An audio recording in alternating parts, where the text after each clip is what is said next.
Did you know that right here in the French Quarter of New Orleans, a wealthy white woman forced enslaved black people into a horrific torture chamber? Or that a group of Italian Americans who were wrongfully accused of murder led to one of the largest mass lynchings in American history? Or that Louisiana Cajuns only ended up in the bayou because thousands of their ancestors were deported from Canada?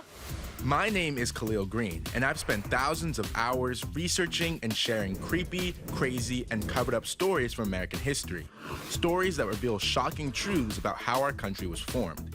In 2024, I even won a Peabody Award for making a TikTok video series about the hidden history of New York City. Now, I've teamed up with National Geographic to uncover more of these stories in cities throughout America. This is Hidden History. Today, we're headed to New Orleans. Now, you may know this place for its lively Mardi Gras celebrations, soulful jazz musicians, and flavor-filled cuisine. But here are 5 stories full of unexpected and haunting details that dive beneath the festive facade and reveal the secrets of New Orleans' painful past. Every night, visitors to New Orleans flock to haunted tours of the city, drawn to the thrill of hearing macabre stories about the supernatural. One mandatory stop on any ghost trail is the LaLaurie mansion, which is on this very block. That mansion sits at the site of the former home of Madame Delphine LaLaurie, a wealthy New Orleans socialite with a horrifying secret. Local legend claims that the mansion is haunted by the victims of her cruelty. So much so that a recent owner had a priest bless the house upon their arrival. But the real horror lies not in the supernatural, but in the documented history. Even after a century, the brutal reality of the atrocities committed by Delphine LaLaurie remain far more disturbing than any paranormal rumor. By the age of 20, LaLaurie received a gift from her father in the form of enslaved people. As an adult, she lived in a huge home complete with slave quarters. But early on, the people in her neighborhood noticed something strange. They described the black people that she enslaved as looking uniquely haggard and wretched. Word started to spread that something was off, so a local lawyer came to investigate the rumors of mistreatment. But at the time, there wasn't much solid evidence. And LaLaurie was great at keeping up appearances. She acted polite and even friendly toward black people in public. But at some point, her cruelty became too obvious. Once, a neighbor saw her chasing a young black girl with a whip. Desperate to escape a beating, the young girl tried to run away, but tragically, she fell off of a roof and died. But LaLaurie's brutal treatment didn't stop there. And in 1834, everything that she was doing in the darkness came into the light when a fire broke out at her house. Local authorities responded, and when they reached the attic, they found a number of enslaved people in terrible conditions. One newspaper reported that they had been horribly mutilated, suspended by their necks, with their limbs stretched and torn. They had been kept that way for months. One of the enslaved people, an elderly woman, admitted to having set the fire. She felt that it was better for them all to die in the flames than to continue suffering under LaLaurie's ruthless treatment. As more details emerged, the public learned just how gruesome LaLaurie's torture really was. One man had a large hole in his head. His body was covered in scars, and his wounds were infested with worms. And it wasn't just the injuries that shocked people, but also the tools for torture that were found in the attic.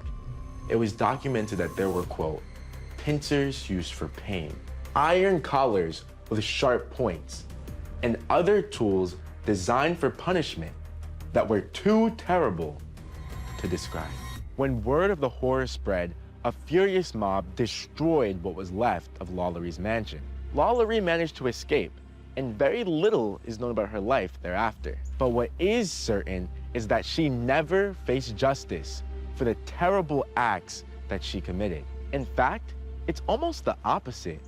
Today, LaLaurie has become something of a morbid legend and a figure of fascination in pop culture. Eager to be entertained by the grotesque, people often add theatrical and fictional details to the story to embellish it for entertainment value. But that's not the reason that this narrative should be recounted.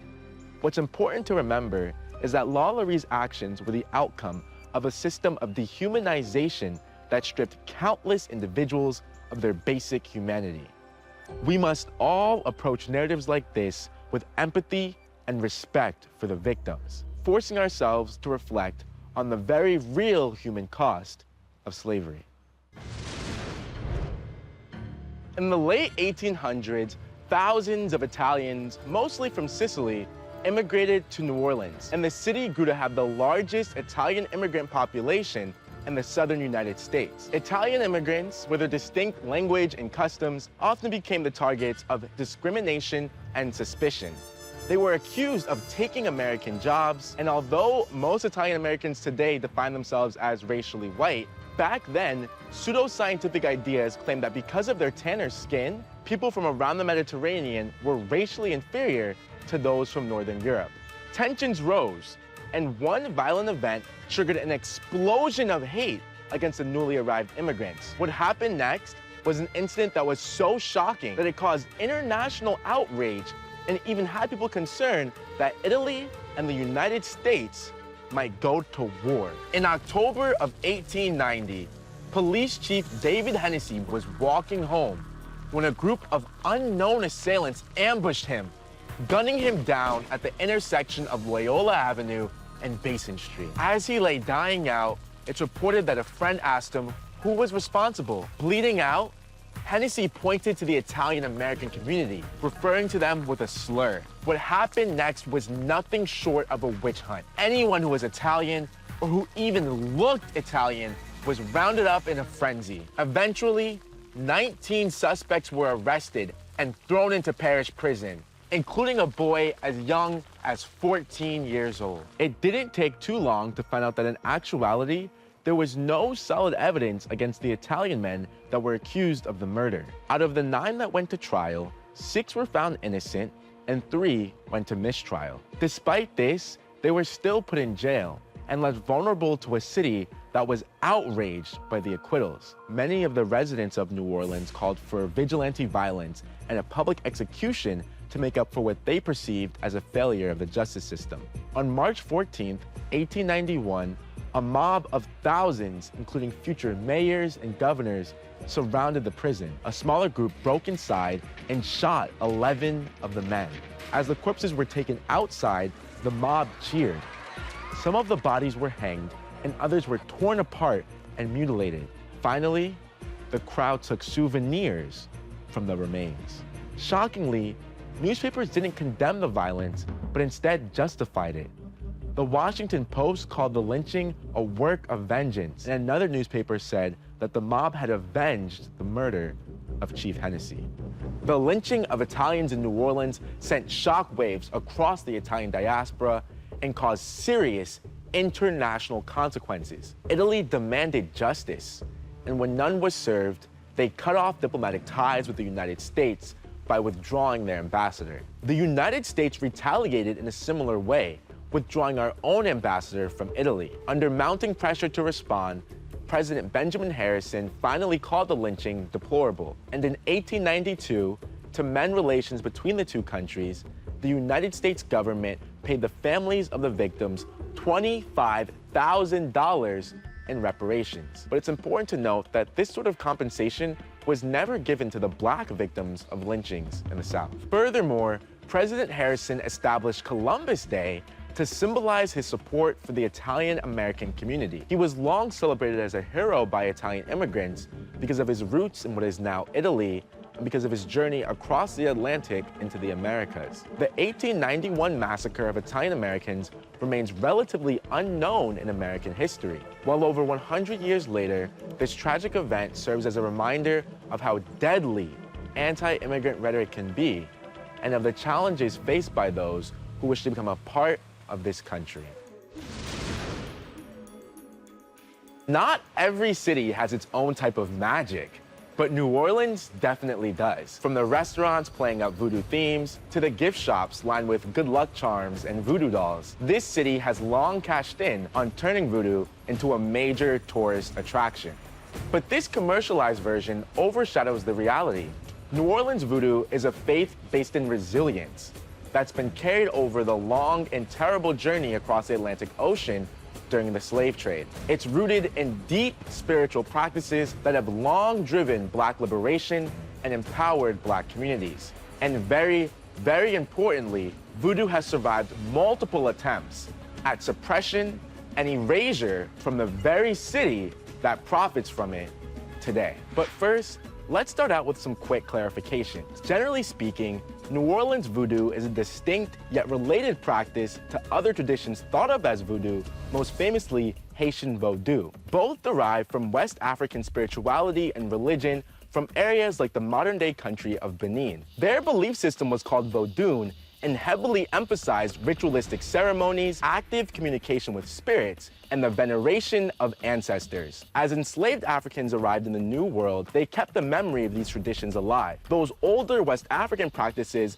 are still reflected in New Orleans voodoo today. For example, communal ceremonies of drumming and dance like those found in West Africa or Haiti occurred in Congo Square or in bayous just like this. But what made New Orleans voodoo distinct was its specific incorporation of the various cultures that made up the United States, like the French and Spanish that brought their Catholicism from Europe. Practitioners of New Orleans voodoo incorporated figures of saints in their worship. Another distinct feature, the voodoo doll, also had European influences, taking inspiration from the folk magic of puppets. Even Native Americans were uniquely integrated into New Orleans voodoo, with leaders like Black Hawk becoming saints that practitioners could call upon in their times of need. But voodoo wasn't just a spiritual belief system, it also had significant societal impact. In 1791, Black Haitians led a successful revolution that was ignited by a Vodou ceremony. Many Haitians came to New Orleans bringing their traditions of Vodou with them. White residents of the city were very anxious that the newly arrived Haitians would influence the existing Black population to adopt Vodou tradition. To them, it wasn't a spiritual belief system or religion, but rather a conduit to savagery, nudity, and sexual promiscuity. Some wanted to get rid of it entirely. As such, local authorities regularly ignored freedom of religion. And in 1820, one newspaper reported that people were arrested for occult practices and the idolatrous worship of an African deity named Voodoo. In general, Louisiana newspapers sensationalized voodoo and stoked white fear and prejudice. One conspiracy claimed that an enslaved Black woman used secret voodoo practices to buy her freedom. Voodoo practitioners were accused of being a threat to white women and even stealing children for their rituals. All of these fears reflected a general anxiety that voodoo could provide enslaved Black people with the supernatural means to resist oppression and fight for their freedom. In the end, though, the ways in which white residents of New Orleans tried to demonize voodoo, fearing the power that it might give Black people, ironically helped to amplify its influence. The best example of this is the voodoo queen Marie Laveau, who had local authorities called on her and once had a spiritual item confiscated. But even those who feared her power believed in it, and they couldn't help themselves from wanting to see it up close. Laveau became famous for offering spiritual consultations and performing practical magic to even wealthy white residents of New Orleans. And just like Laveau, other voodoo practitioners found ways of turning curiosity into profits by offering entrance fees to their ceremonies and advertising their services in newspapers. What started as a story of fear and disrespect turned into one of adaptation, where voodoo survived and evolved by turning even its detractors' fascination into its advantage. And the widespread popularity of this once suppressed tradition is wholly a testament to the resourcefulness of its practitioners. Hollywood has painted a thrilling picture of pirates, and I'm sure you know what I'm talking about. Treasure hunts, daring escapes, and a hint of rebellious charm. Today, many places around New Orleans capitalize on that allure, celebrating the city's own rich history with pirates. Right beside me is Lafitte's blacksmith shop, one of the oldest buildings in the area. It was built in the early 1700s and named after New Orleans' most famous pirate, Jean Lafitte. According to local folklore, Lafitte and his brother used the place as a front for their illegal smuggling business. But unlike the pirates you see in the movies, Lafitte and his crew didn't just get rich from stealing treasure. They made much of their wealth through a far more sinister trade. In 1808, the United States passed a law banning the import of enslaved people from Africa and other countries. This posed a huge problem to enslavers, as it made it much more difficult and expensive to buy enslaved people. Because of this, buyers turned to smugglers, traffickers, and even pirates to bring in enslaved people. So, Jean Lafitte and his brother Pierre entered the illegal foreign slave trade in New Orleans, seizing on the opportunity to profit off of this growing underground market. Their operation worked like this. Jean would buy enslaved people from the West Indies, where they were very cheap, and then smuggle them into Louisiana, where they could be sold for a fortune. In swamps and bayous just like this, Jean set up what could only be described as twisted warehouses, storing enslaved people until they were ready to be sold. The Lafittes marketed themselves well to wealthy plantation and business owners, and their illegal trade flourished. Once, they brought 2 full shiploads of enslaved Africans to New Orleans and sold over 100.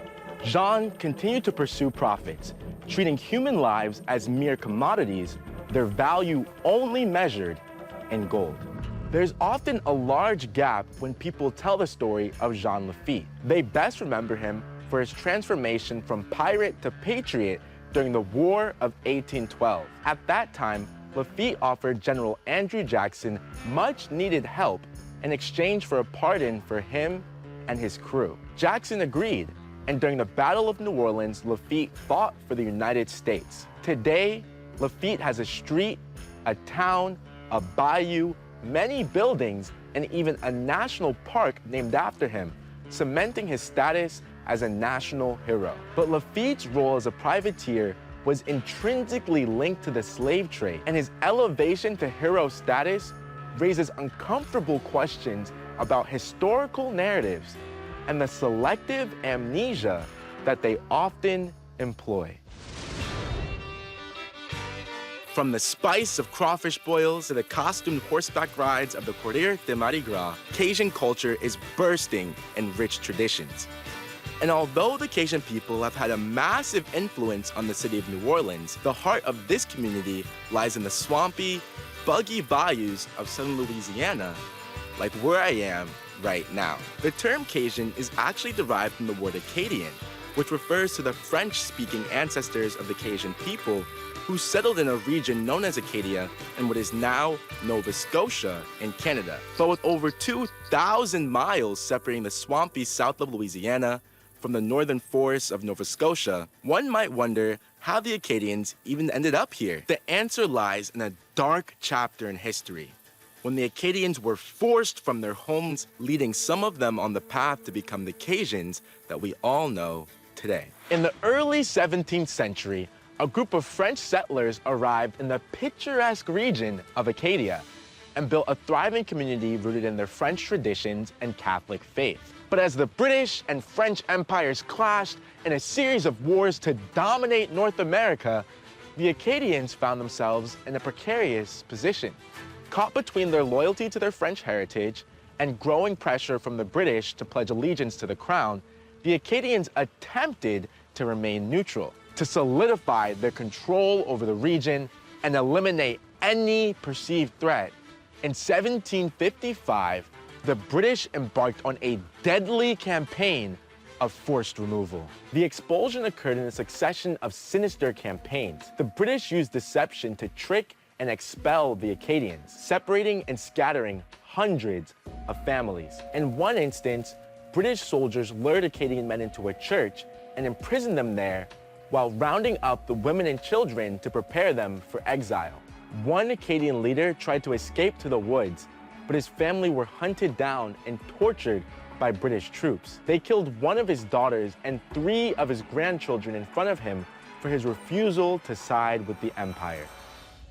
By 1763, about 10,000 Acadians were expelled from Canada. They were sent to places like New England and the Caribbean, but the conditions on their journey were terrible. Many died from starvation, disease, and drowning along the way. After the Acadians were exiled from Nova Scotia, many of them sought refuge in Louisiana. The French government welcomed them, and the Acadians were granted land in Attakapas, a swampy, rural area in south-central Louisiana. The poor, displaced residents started to adapt to their new environment and began to rebuild their lives. Now, as the Acadians began to interact with the local population of Louisiana, they adopted cultural elements from all the peoples around them, including the Choctaw and Hauma Native Americans, the West Africans, the Spanish, the Caribbeans, and many, many others. The descendants of the Acadians and all of those that they intermarried with forged a new identity, the Cajuns. Their story is one of fusion and creation, where displacement gave birth to vibrant, enduring traditions that continue to enrich the world today. But the Cajun music, food, and language are not just cultural expressions, they're acts of remembrance, a proud declaration that the Cajun spirit could not be broken. New Orleans' colorful array of culture and electrifying energy are only matched by its deep connection to its history. This place preserves its past and the streets, architecture, and traditions that make it world famous. But the aftermath of the stories that we heard today are evident here as well. For example, the great upheaval of the Acadians forged a new identity, transforming a once displaced people into a cornerstone of Louisiana's culture. And instead of letting the demonization and trivialization of voodoo prevail, real practitioners adapted to these challenges by continuing to showcase the cultural and spiritual importance of the practice to their community. And the Italian immigrant community endured the hate that they received in 1891 by staying close-knit. They empowered one another through support systems like mutual aid societies, some of which still operate right now. Like all of the iconic traditions of New Orleans that turned struggle into beauty, by taking lessons from these past tragedies, we can create a better harmony among all people, one that doesn't silence stories of injustice, but amplifies the truths that history so often casts aside. Is there another hidden story that you want us to explore, or a city that you think we should visit next? If so, drop a suggestion in the comments. We're always looking for new ideas, and we'll do our best to make them happen. Until then, see you in the next city.